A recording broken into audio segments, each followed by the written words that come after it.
then having a discussion with the talent and having a discussion with the management in terms of what that they're comfortable with doing. Because as you said, some artists don't want to do PR and promotion. They don't feel that they need to do it. Yeah. I feel that everyone needs it. Of course. Some level of capacity. I mean, like it's our company motto is like, without promotion, nothing happens. Yeah. And I feel that that's very. And there's this. Shared this. I don't really share a lot over my personal social media. But there's this great video from Tyler the Creator giving a speech. I think it was like a Complex Con or something a year or so ago, and he's like, as an artist, you spend time on this body of work. You put everything that you've got into this. Yeah. And what are you going to do? You're going to be thirsty and you're going to put it out to the world and you're not going to talk about it or promote it. Yeah. Are you, that's crazy. Yeah. Like, you're not proud of that. Like, and it doesn't matter how you do that, in whichever small way it is, or whichever way you feel comfortable, whichever you feel comfortable to the scene or whatever that you're in, to make something and to be so proud of that and to not want to talk about it. It's very, just because you think that you're too cool for school or whatever, or like, that artist doesn't do it, I shouldn't be doing that. It's baffling. Yeah, to me, it really is. I guess you're 100% right. I've never really looked at it like that to a certain extent. Obviously, I know promotion is key in everything, like I know that, but I think it's, if you believe in this music so much that you're making, why, like, are you willing to die on the hill for this record or for this album or for whatever you're working on? And I think I don't know, especially in the electronic world as of now, like, the turnaround for music is so fast, right?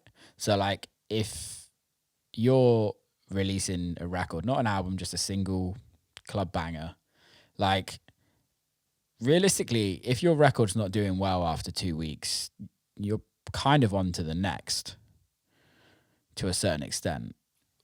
Is that how you guys work, or are you on a much long-term basis on working a record or working an artist? Like, how does that work? Or, like, are you taking on campaigns where it's like, okay, this artist has got 12 releases this year, let's do overall, like, what are we going to be doing for the next 12 months? How does that work? Again, it's very bespoke to the individual, the genre, and the body of work, whether it's a single, whether it's an EP, or whether it's an album, or whether it's a tour, whatever the focus point is of which that you're working.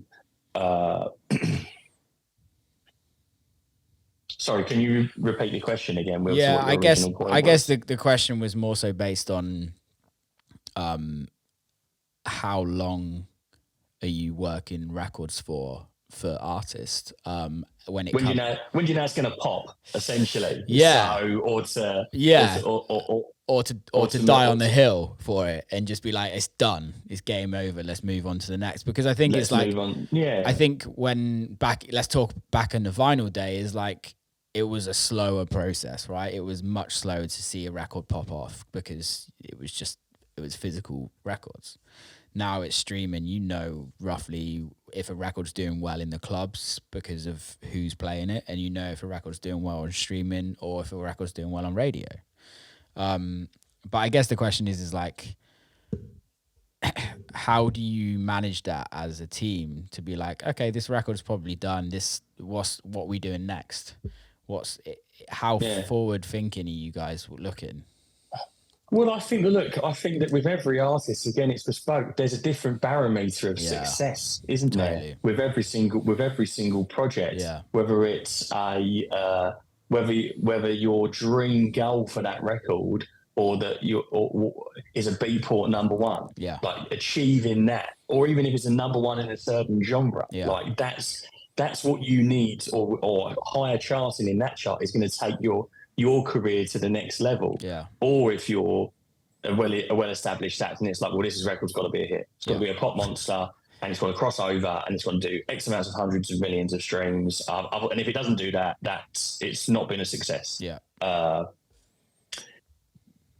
There's pressure in both senses, isn't there? Yeah. At the end of the day, and there's an extremely amount of hard work that goes into achieving, say, both those goals. I think that if so, starting with something that you want mainstream crossover appeal with, and you're an established act, and that's your goal off the bat with that record. I think that you know within the first few weeks if something's going to go or not. I think you know those key tastemakers that you're approaching off the bat, or your team is approaching for you off the bat, whether that's radio producers, radio show hosts, journalists, freelancers, or key editors at those DSPs, Spotify, Apple, Amazon, whatever. Like, if you've had a strong launch, you're like, okay, cool. Like, those bastions of taste, if you will, have deemed the gatekeepers of this industry. Have deemed your piece of work worthy, if you will. And then that's when the fun starts.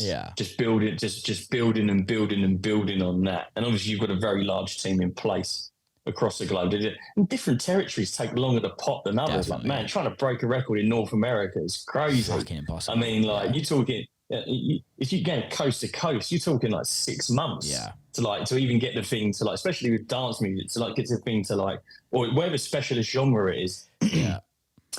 To get the record to build and grow, whether it's at rhythm radio, whether it's at dance electronic radio or whatever.